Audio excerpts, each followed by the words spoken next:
नमस्कार दोस्तों, OCN network में आपका स्वागत है। मैं हूं ओमकार चौधरी।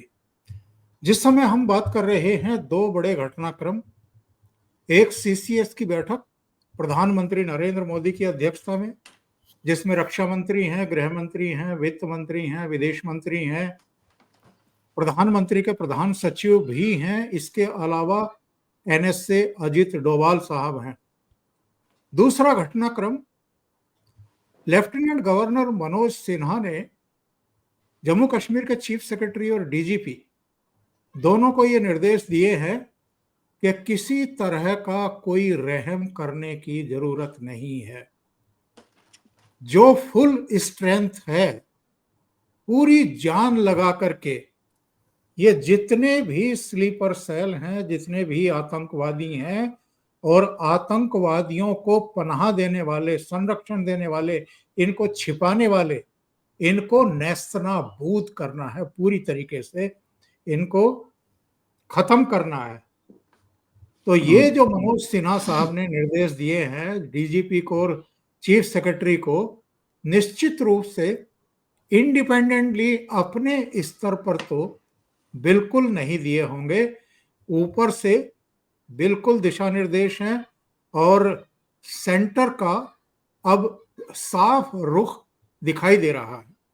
दूसरे, डिफेंस मिनिस्टर राजनाथ सिंह का जो बयान आया है, जिसमें उन्होंने कहा है कि जिन्होंने ये वारदात की है, जिन्होंने ये अंजाम दी है, उनको तो हम उनके अंजाम तक पहुंचाएंगे ही, पर इनके जो आका हैं, जिनके दिशा निर्देश पर ये कर रहे थे, हम वहां तक पहुंचेंगे और उनका भी इलाज करेंगे। सीसीएस की बैठक को लेकर के, लाइन ऑफ एक्शन को लेकर के तमाम तरह के कयास लगाए जा रहे हैं।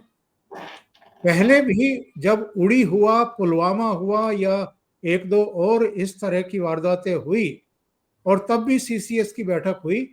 हमें याद है, आप भी जानते हैं कि सीसीएस की बैठक में जो भी फैसले लिए जाते हैं उनको सार्वजनिक नहीं किया जाता है।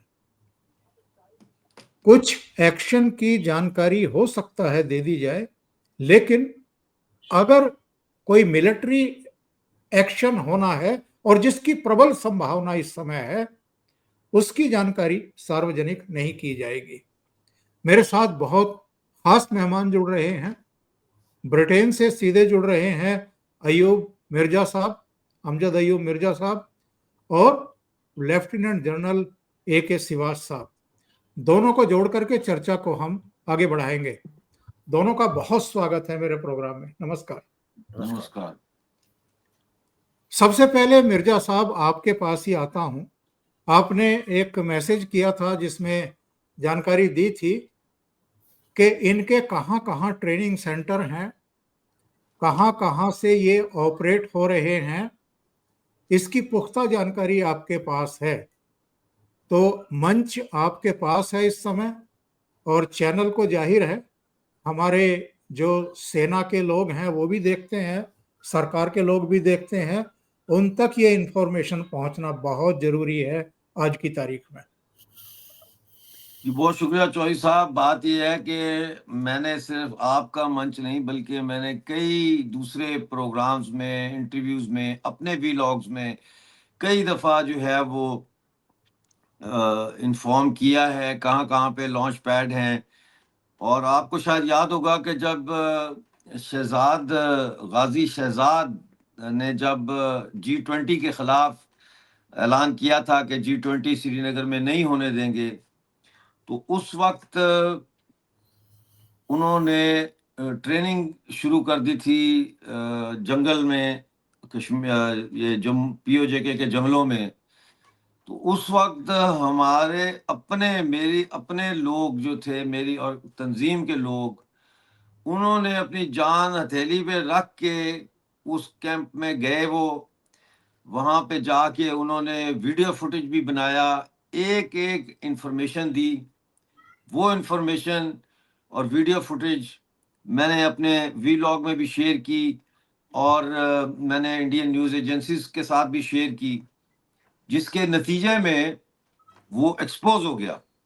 और वो एक्सपोज होने के बाद पाकिस्तान को उसे गिरफ्तार करना पड़ा, चाहे वो एक दिखावे की गिरफ्तारी थी या जो भी था, या उनको खौफ था कि शायद इसको कोई मार ना दे अब, तो उसको सेफ कस्टडी में लेके तो वो ऑपरेशन जो था नाकाम हुआ।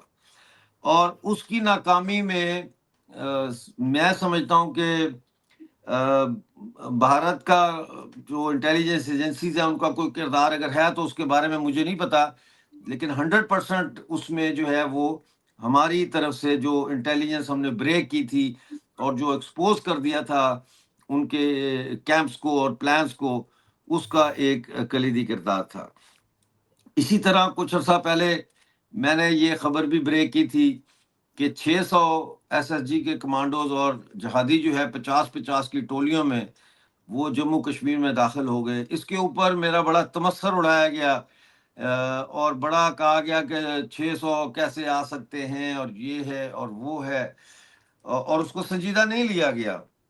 लेकिन वो दाखिल हुए और वो इतनी बड़ी खबर ब्रेक हुई कि उसके नतीजे में जो एसएसजी का कमांडर था जनरल रहमानी, उसको जीएचक्यू वालों ने उसकी पोस्ट से हटा दिया और उसको आर्मी का जो स्पोर्ट्स डिपार्टमेंट होता है उसका डीजी बना के भेज दिया कि ये खबर लीक कैसे हो गई। और उधर इंडिया में आपको पता है, याद होगा कि पहली दफा इंडिया की हिस्ट्री में बॉर्डर सिक्योरिटी फोर्स के चीफ और डिप्टी को भी बरतरफ कर दिया गया कि इतनी बड़ी सिक्योरिटी ब्रीच कैसे हो सकती है। तो उसके बाद उनको वापस बुलाया गया। वो जो आए थे 600, उसमें से बड़ी तादाद में एसएसजी के कमांडोज और दहशतगर्दों को वापस बुला लिया गया क्योंकि उनका सिक्योरिटी कवर ब्रेक हो गया था। बहरहाल मैं तो गाय बगाए ये देता रहता हूँ, नक्शे भी दिखाता रहता हूँ, हाथ से बने हुए। हमारे लोग जब वहां जाते हैं तो वो वापस आके अपने मेंटल जो याददाश्त होती है, मेमोरी से, वो फिर पेंसिल से नक्शा बनाते हैं, नक्शा बना के मुझे भेजते हैं कि जी यहाँ पे ये कैंप है। तो इस वक्त हमने बताया है, अभी लास्ट वीक मैंने बताया है कि नन्हे जहादी के नाम पे जो है अब एक नया प्रोग्राम शुरू हो गया ट्रेनिंग का, जिसमें 8 साल से 13 साल तक के जो बच्चे हैं, 15 साल तक के भी, उनकी ट्रेनिंग हो रही है। 4 टेररिस्ट सेंटर्स हैं जहाँ पे इनकी ट्रेनिंग हो रही है। तो इंफॉर्मेशन तो हम प्रोवाइड करते रहे हैं। मसला ये है कि हमारी जो इंफॉर्मेशन है इसकी कोई वक़्त है, इसकी कोई वैल्यू है, इसको सीरियसली लिया जाता है। जब हम ये कह रहे हैं कि हमारे अंदर पीओजेके के अंदर पूरा नेटवर्क है, एक-एक चप्पे का हम जो है वो बता सकते हैं उनकी मूवमेंट को, मतलब कोशिश कर सकते हैं, और 80% हमारा जो नेटवर्क होता है वो कामयाब हो जाता है इनको आइडेंटिफाई करने में। तो फिर मेरा ख्याल है कि इन चीज़ों को सीरियसली लेना चाहिए। इस वक्त इतनी बड़ी दुर्घटना हुई है, मैं यहाँ गिले शिकवे करने के लिए नहीं बैठा, मैं इस वक्त दुख साझ करने के लिए बैठा हूँ। ये हमारा साझा दुख है, इसको करने के लिए बैठा हूँ। मैं मतलब मैं क्या कहूँ चौधरी साहब, हम इंतजार कर रहे हैं, हमें हमारा देश हुक्म दे, हमें हमारी सरकार हुक्म दे, तो फिर हम तैयार हैं, हम बैठे हुए हैं, हमारे लोग पीओजेके में बैठे हुए हैं। और एक अजीब मैंने देखा है कि इंडियन कई यूट्यूबर्स हैं जो ये बयानियां फैलाते हैं कि जी पीओजेके को ना लें, वहां मुसलमान बहुत हैं और वो सारे रेडिकलाइज्ड हैं। भाई नहीं रेडिकलाइज्ड, हमारे लोग रेडिकलाइजेशन का विक्टिम हैं। पीओजेके गिलगित बल्तिस्तान के लोग इस्लामी जहाद के विक्टिम हैं क्योंकि उनकी धरती के ऊपर पंजाब से, केपीके से लोगों को ला के वहां ट्रेनिंग कैंप्स फौज ने बनाए हुए हैं, हमने नहीं बनाए हुए। हम तो खुद तंग हैं उनसे, क्योंकि हमारी औरतें जो है उनका पर्दा खराब हो रहा है, वो पर्दा करती हैं, वो उन्होंने जाना होता है, कहीं आना होता है, और ये बीच में जहादी कैंप्स हैं और जहादी बंदूकें लेके चल रहे हैं, फिर रहे हैं, जिसको दिल करता है उठा लेते हैं, जिसको दिल करता है ये टेररिज्म का शिकार कर देते हैं। अब ये जो दुर्घटना हुई है कश्मीर में, आप देख लें, ये क्या नाम है इसका, आसिम मुनीर जनरल की तकरीर से चंद दिन पहले मैंने वीलॉग में ये कहा कि एक अटैक की तैयारी हो रही है। हम ये आइडेंटिफाई नहीं कर सके कि कहाँ होगा, कैसे होगा, लेकिन हमें ये मूवमेंट इनकी नजर आ गई थी पीओजेके में, और उससे जो हमारे वहां पे बैठे हुए दोस्त हैं, उन्होंने हमें ये मुतला कर दिया था कि डॉक्टर साहब something is cooking, something is happening, something is happening, कुछ हो रहा है, मूवमेंट बहुत तेज हो गई है यहाँ जहादियों की। लेकिन मुझे किसी का फोन नहीं आया, और मेरे पास गैजेट्स भी नहीं है ऐसे कि हम सर्वेलेंस कर सकें। हमारे पास ड्रोन नहीं है जिनसे हम जो है वो रिकनाइसेंस या जो भी होता है वो कर सकें। तो ये हमला हुआ, ये मेरा ख्याल है कि इसको मैं समझता हूं कि ये पुलवामा से ज्यादा खतरनाक हमला है। और ये खतरनाक इसलिए है कि इसमें सिविलियंस को टारगेट किया गया है, और टूरिस्ट सिविलियंस को, और उनसे उनका मजहब पूछ के, उनका धर्म पूछ के, रिलीजन पूछ के उनको गोलियां मारी गई हैं। ये वो नहीं है कि इनडिस्क्रिमिनेट फायरिंग की है तो उसमें कुछ हिंदू भी शहीद हो गए, कुछ मुसलमान शहीद हो गए, कोई राह चलता हुआ बंदा शहीद हो गया, 2-4 सेना के लोग शहीद हो गए, ये वो वाला वाकया नहीं है। ये प्रॉपर प्लान्ड है कि कश्मीरी सोसाइटी के अंदर हिंदू और मुस्लिम हार्मनी जो पैदा हो गई है मोदी जी के आने के बाद, और पंडितों की वापसी का जो एक कॉल खुद कश्मीरी मुसलमान कह रहे हैं कि जी पंडित वापस आए, वो उस हार्मनी को सैबोटाज करने के लिए, उसको तोड़ने के लिए, उसमें दरार पैदा करने के लिए ये एक्ट किया गया। और मैं आपको एक और बात बताता हूं कि ये जो आसिम मुनीर की स्पीच थी, ये स्पीच असल में इस टेररिस्ट ऑपरेशन के लिए गो हेड का सिग्नल थी। ये स्पीच ने वो मानसिकता की ग्राउंड तैयार की जिस पर ये ऑपरेशन होना था। यानी ऑपरेशन तैयार हो गया, सारा कुछ हो गया, उसके बाद आसिम मुनीर की ये स्पीच आती है जिसमें वो हिंदू मुसलमान और ये और वो रेसिस्ट तकरीर करता है, फाशिस्ट तकरीर करता है, एक वॉर क्रिमिनल किस्म की तकरीर करता है, और उसके बाद ये दुर्घटना हो जाती है। तो ये Asim Munir is the only person that should be brought to justice। ये आसिम मुनीर, ये मत बोलो कि ये लश्कर है तो ये TR वो क्या है, द रेजिस्टेंट फ्रंट है तो ये मुजाहिद फलाना है। No no no, this is Asim Munir. Terrorist camp पे आपने अटैक करना है ना, तो फिर सबसे बड़ा टेररिस्ट कैंप GHQ है। फिर कहेंगे कि डॉक्टर जो है ये तो बहुत ही जज्बाती है। भाई जज्बाती नहीं है, आप खुद सोचो कि जनरल साहब भी बैठे हैं, कितने सालों से हम आपके प्रोग्राम में, दूसरे प्रोग्रामों में जनरल साहब के साथ कितनी दफा ये इस पे बात कर चुके हैं कि भाई इसका, जनरल साहब हमेशा ये कहते रहते हैं कि जी सिक्योरिटी ग्रिड मजबूत करो, सिक्योरिटी ग्रिड मजबूत करो। और फिर कहते हैं हम नहीं, वो कहते हैं हमारा सिक्योरिटी ग्रिड बड़ा मजबूत है, ये आएंगे तो जिंदा नहीं जाएंगे।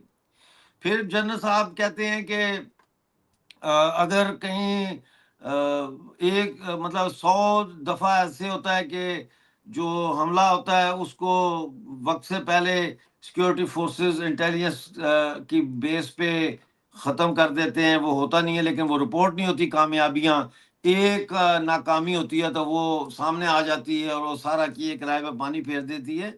ऐसी बात नहीं है। जहां पे ये हमला हुआ है, उमर अब्दुल्ला से पूछे वहां पे पुलिस क्यों नहीं थी, पीछे जंगल है, वहां पे सिक्योरिटी क्यों नहीं थी, सफेद कपड़ों में ही होती। कुछ भी नहीं है, कैमरे भी नहीं है, कोई एम्बुलेंस भी नहीं है। चलो कोई आतंकवादी से नहीं मारा जाता, वैसे कोई बीमार हो जाता है तो उसको हॉस्पिटल ले जाने के लिए, मतलब टूरिज्म, मतलब आप बस बैठे हुए वहां पे टूरिज्म टूरिज्म टूरिज्म कर रहे हैं कि जी 2 करोड़ बंदा आया था पिछले साल तो इस दफा 2.5 करोड़ आना चाहिए। This is not the way to run a union territory that is a target of terrorists. तो मुझे कुछ समझ नहीं आ रही मैं क्या कह रहा हूँ क्या नहीं कह रहा। मैं बड़े शौक में हूँ, सारी रात जो है वो मैं नहीं सो सका, थोड़ी देर के लिए सोया था, अभी उठा हूँ। तो अभी देखते हैं आज क्या होता है। ये बीबी क्या नाम है, मनोज सिन्हा साहब, इनके ये कह देने से कि जी रहम ना करें, ये ना करें, वो ना करें, ये चीजें जो है ये पूरा ये बैठ के बात करनी पड़ेगी। ये सिर्फ सिक्योरिटी का मसला नहीं है कि कहां से सिक्योरिटी ब्रीच हुई कहां से नहीं हुई। भाई वो आप जो मर्जी कर लें, उन्होंने तय किया हुआ है कि उन्होंने इन्फिल्ट्रेशन करनी है। उनके पास लोगों की कमी नहीं है, उनके पास जादियों की कमी नहीं है। 40 लाख से ज्यादा तो जादी मदरसों में पढ़ रहे हैं। So you have to have a comprehensive policy. फिर बलूचिस्तान है, बलूचिस्तान में इतना तूफान उठा हुआ है, उसको करना चाहिए बलूचिस्तान में कि हम क्या कर सकते हैं, उनकी सपोर्ट कैसे कर सकते हैं कि वो पाकिस्तान से लिबरेट हों। सिंध आज 7वां दिन है, सिंध बंद पड़ा हुआ है। मतलब है, अगर हम कबूतर की तरह आंखें बंद कर लें और कहें कि नहीं बस हमारा सिक्योरिटी ग्रिड बड़ा मजबूत है, this is not enough. You are not addressing the root cause. जी, एक बार सिवास साहब को जोड़ लेते हैं। जोड़ लें जी। सिवास साहब, सीसीएस की बैठक चल रही है और उससे पहले राष्ट्रपति पुतिन, राष्ट्रपति ट्रंप और कई देशों के राष्ट्र प्रमुखों ने प्रधानमंत्री नरेंद्र मोदी से बात की है। ट्रंप साहब ने तो कहा है कि हम हर तरह की मदद आपको देने को तैयार हैं। और चूंकि उनके उपराष्ट्रपति भारत की 4 दिन की यात्रा पर थे, वापस रवाना होने से पहले उन्होंने भी इस घटना का जिक्र किया है। भारत के बारे में भी उन्होंने बहुत कुछ कहा है कि कितना मजबूत देश है, लेकिन हमारी आत्मा पर जो ये बार बार प्रहार किया जा रहा है। अभी जो सीसीएस की बैठक चल रही है, आपको क्या लगता है लाइन ऑफ एक्शन क्या होगा या क्या होना चाहिए? देखो चौधरी साहब, एक बात में तो कोई दो राय नहीं कि बहुत स्ट्रॉन्ग एक्शन होगा, इसमें कोई शक नहीं, और एक कॉम्प्रिहेंसिव एक्शन। और ये एक प्रकार से मल्टी प्रोंग स्ट्रेटेजी होगा। ये यही नहीं होगा कि मिलिट्री एक्शन होना, इसके अंदर डिप्लोमेटिक भी होगा, इकोनॉमिक एक्शन भी होगा। और मुझे लगता है पानी अब सिर से ऊपर से उठ गया है और अब जो भी एक्शन होगा बहुत जोर का होगा। अब जो मिलिट्री एक्शन जो होना है वो उसकी प्लानिंग बनेगी और वो सोच विचार से होगा। कब होगा, कहाँ होगा और किस तादाद में होगा, ये कहना मुश्किल है, क्योंकि ये एक मिलिट्री प्लानिंग का हिस्सा है, वो डिस्कस करके करेंगे। मगर ये सच्चाई है कि ये जब वो कहते हैं ना, उड़ी के बाद सर्जिकल स्ट्राइक हुआ, पुलवामा के बाद बालाकोट हुआ, ये उससे बहुत ज्यादा बड़ा होगा। क्योंकि वाकई ये बात सच है कि ये जिस प्रकार से अंजाम दिया है, जिस प्रकार से इस टेररिस्ट एक्शन को, वो दिल को हिलाने वाला है।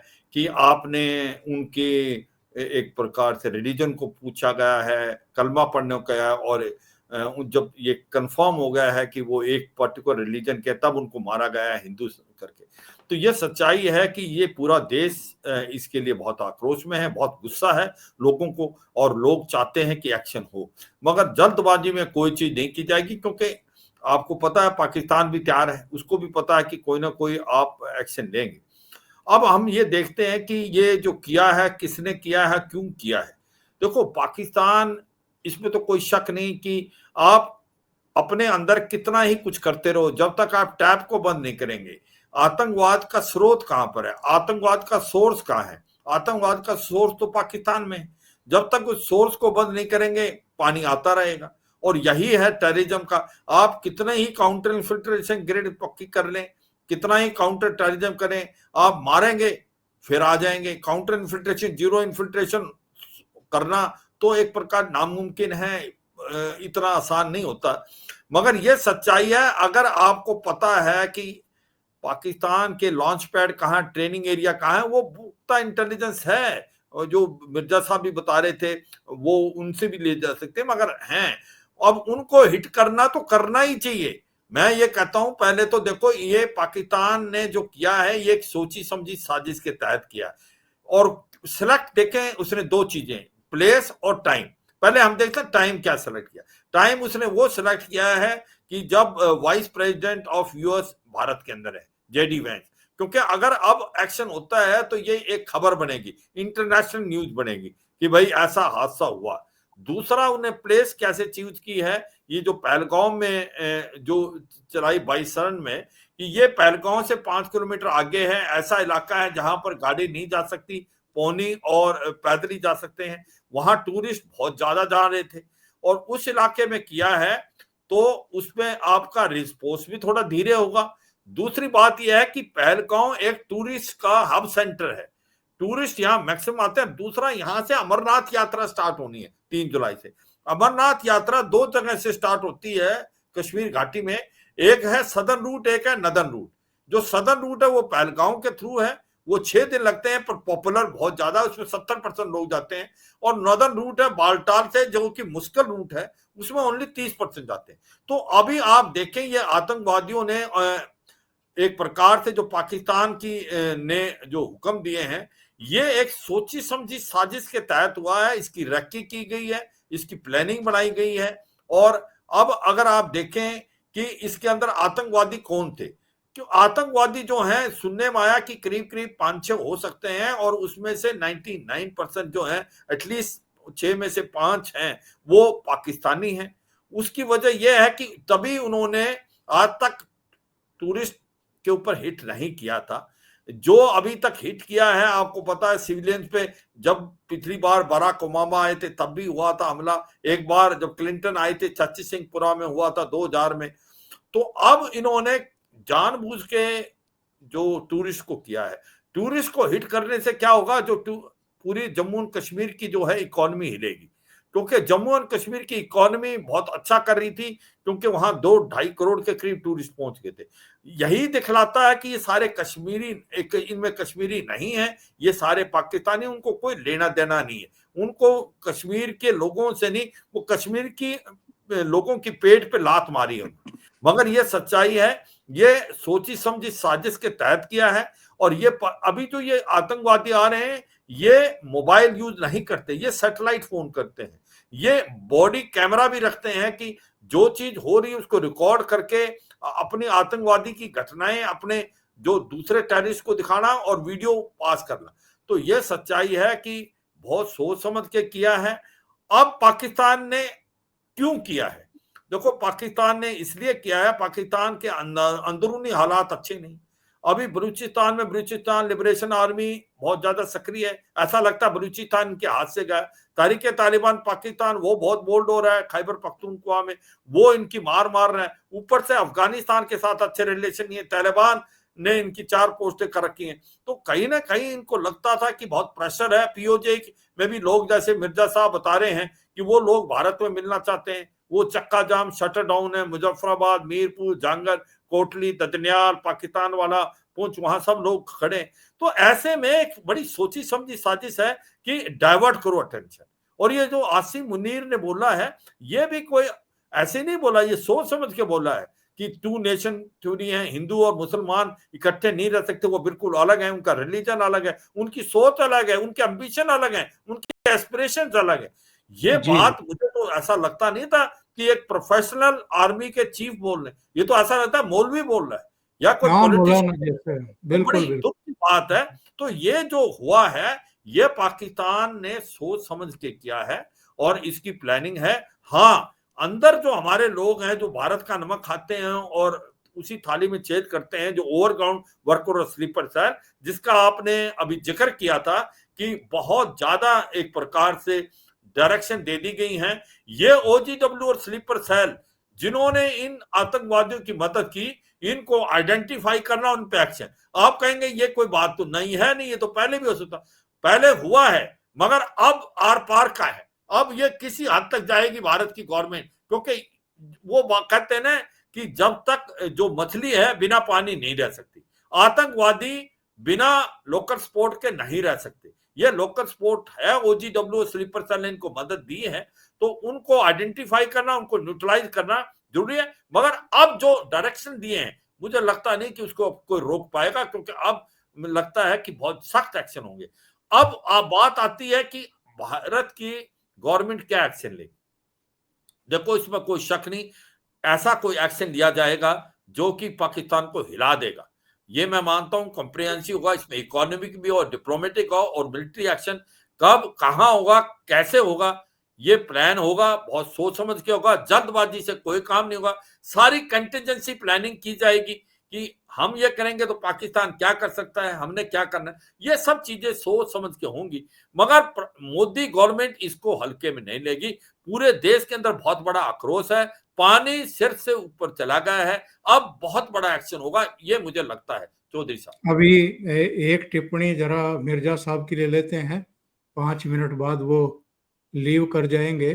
तो मिर्जा साहब ये बताइए, क्या पाकिस्तान, अगर भारत की तरफ से कोई बहुत बड़ा एक्शन होता है, जिस तरीके से बालाकोट में हुआ था या दूसरी चीजें हुई थी, उससे बड़ा होना है, इस बार ऐसा लगता है कि जो इनके रूट्स हैं उसको खत्म करने की पुख्ता रणनीति भारतीय सेना, गवर्नमेंट ऑफ इंडिया बनाएगी और मैक्सिमम इनको खत्म करने या नुकसान पहुंचाने की कोशिश होगी। जो इनको दाना पानी देते रहे हैं पाकिस्तानी मिलिट्री, पाकिस्तानी सरकार, पूरा एस्टेब्लिशमेंट, क्या वो इस स्थिति में है कि भारत से वो युद्ध कर सके छोटा मोटा? क्योंकि जो सूचनाएं आ रही हैं, पाकिस्तानी मिलिट्री तो वैसे ही लथपथ अवस्था में पड़ी हुई है, कितना मुकाबला कर पाएगी और क्या वो लड़ने की स्थिति में भी है? देखिए चौधरी साहब, जनरल साहब बैठे हुए हैं, ये इस बात को मुझसे बेहतर समझते हैं कि जंगें असले से, फौज की तादाद से, टेक्नोलॉजी से, इन चीज़ों से ना जीती जाती हैं, ना इनको कामयाब किया जा सकता है। जंगें जीती जाती हैं जज्बे से, जंगें जीती जाती हैं सच्चाई के ऊपर जो खड़ा होता है, उस एतमाद से जंगें लोग जीतते हैं। वियतनाम हमारे सामने, अफगानिस्तान हमारे सामने, बेशुमार दुनिया की मिसालें हमारे सामने, बांग्लादेश, मुक्ति बानी धोतियां पहन के नंगे पांव बंदूकों के साथ पाकिस्तान आर्मी से लड़े, कितनी बड़ी आर्मी थी। देखिए बात यह है कि जब हमने कुछ करना होता है ना, जंग करनी है, हमारे सर पे आ जाती है, या इस किस्म का कोई हमने करना होता है, कोई स्ट्राइक बैक करनी होती है या क्या करना होता है, उसके लिए सबसे पहले जो है वो इंटरनेशनल वर्ल्ड ओपिनियन जो है उसको अपने हक में किया जाता है कि वो जब ये जंग हो या एक्शन हो तो उसको जस्टिफाई समझे, उसको क्रिटिसाइज ना करें या न्यूट्रल ना हो, बल्कि उसको समझें कि हाँ हाँ ये लेजिटिमेट वॉर है या ये लेजिटिमेट एक्शन हुआ है।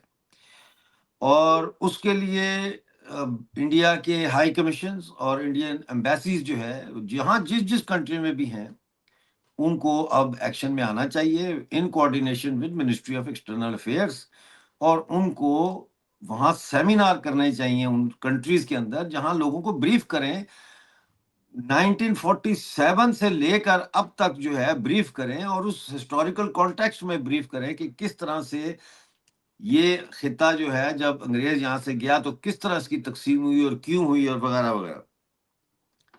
उससे भी ज्यादा इंपॉर्टेंट मैं समझता हूं इस वक्त पाकिस्तानी कब्जे वाले जम्मू कश्मीर और गिलगित बल्तिस्तान की गवर्नमेंट इन एग्जाइल का ऐलान होना चाहिए। वो गवर्नमेंट इन एग्जाइल जो है उसको इंडियन गवर्नमेंट रिकॉग्नाइज करे और उसके बाद वो गवर्नमेंट इन एग्जाइल जो है वो कश्मीर का केस लेके जाए, क्योंकि इंडिया ठीक है कश्मीर का केस लड़ रहा है या लड़ेगा, वो एक इंडिया और पाकिस्तान का टिट फॉर टैट डिप्लोमेटिक एक टिट फॉर टैट सिचुएशन है। लेकिन जब पीओजे के लोग या पीओजे की गवर्नमेंट इन एग्जाइल खड़े होकर कहती है कि भाई एक मिनट आप दोनों साइड पे हो, हमने नहीं रहना पाकिस्तान के साथ, हम हैं ही हिंदुस्तानी, हम हिंदुस्तान का हिस्सा हैं, तो उस मंच की ज्यादा वजन होता है, उसका वेट ज्यादा होता है। इस वक्त मैं समझता हूं कि इंडियन गवर्नमेंट को सीरियसली सोचना चाहिए। प्रपोजल्स हमने भेजी हुई हैं गवर्नमेंट इन एग्जाइल की, और वो गवर्नमेंट इन एग्जाइल मैं समझता हूँ कि अब कायम होनी चाहिए और उसको अपना काम दुनिया में करना चाहिए, और इंडिया के जितने हाई कमीशन और एम्बेसीज हैं उनको फैसिलिटेट करना चाहिए पीओजे के गवर्नमेंट इन एग्जाइल को उन मुल्कों की मिनिस्ट्रीज ऑफ एक्सटर्नल अफेयर्स के साथ राब्ते करने में, उन मुल्कों की यूनिवर्सिटियों में जाके लेक्चर देने में, और ये जो एक इंटरनेशनल ग्लोबल पब्लिक ओपिनियन है इसको पीओजेके के लोगों के और इंडिया के हक में डेवलप करने के लिए ये एक इंतहाई इंपॉर्टेंट काम है, जो मैं समझता हूं कि जिस तरीके से हम लोग कर सकते हैं इस तरह से शायद इफेक्टिवली, यानी कि उस तरह से शायद मिनिस्ट्री ऑफ एक्सटर्नल अफेयर्स भी ना कर सके। और मैं मिनिस्ट्री ऑफ एक्सटर्नल अफेयर्स को डिग्रेड नहीं कर रहा, ये नहीं कह रहा कि उनको उनका काम नहीं आता। मैं कह रहा हूं कि एक वो लोग जो जिन पर कब्जा हुआ है, उनकी आवाज दुनिया तक पहुंचनी चाहिए कि वो क्या मांग कर रहे हैं। अभी तो इंडिया कह रहा है ना, जनरल साहब कह रहे हैं कि जी वो पीओजे के लोग जो है वो तो हिंदुस्तान में शामिल होना चाहते हैं, भारत में शामिल होना चाहते हैं। पाकिस्तान कह रहा है कि वो तो कश्मीर के लोग तो पाकिस्तान में शामिल होना चाहते हैं। अब दोनों टिट फॉर टैट लगे हुए हैं। तो एक छोटी सी टिप्पणी सिवास साहब की और ले लेते हैं। हाँ, आवाज और होनी उसके चाहिए बाद हमारी कि हम कहें कि हाँ हम भारत में शामिल होना चाहते हैं। हमारी तो आवाज ही कहीं नहीं आ रही। जी जी जी जी, एक छोटी सी टिप्पणी सिवास साहब की ले लेते हैं आखिर में। सिवास साहब, मिर्जा साहब ने अभी जो सजेशन दिए हैं, ये पीओजे के गिलगिट बाल्टिस्तान को जिस दिन भारत लेना चाहेगा, कितने दिन का किस्सा है ये।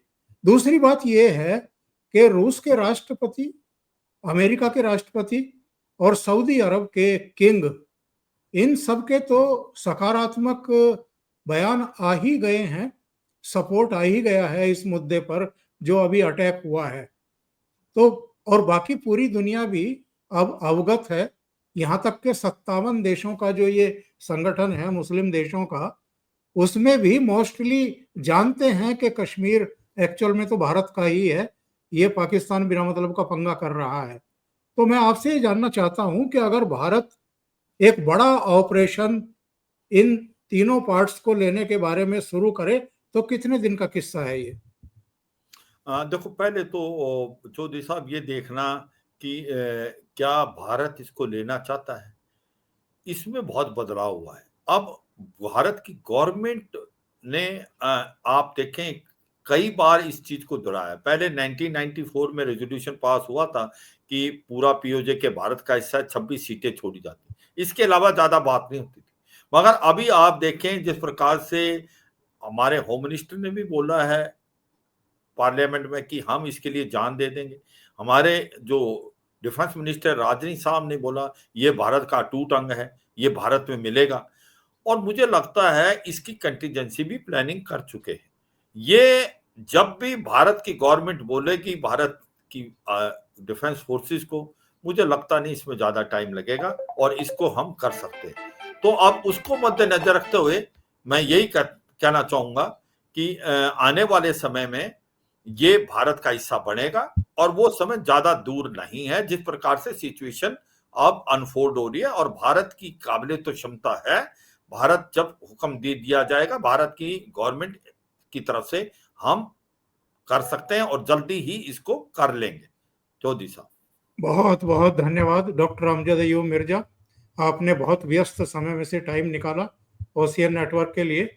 और अश्वनी सिवास सर, बहुत बहुत धन्यवाद आप। Thank you. थैंक यू, नमस्कार। बहुत थैंक यू।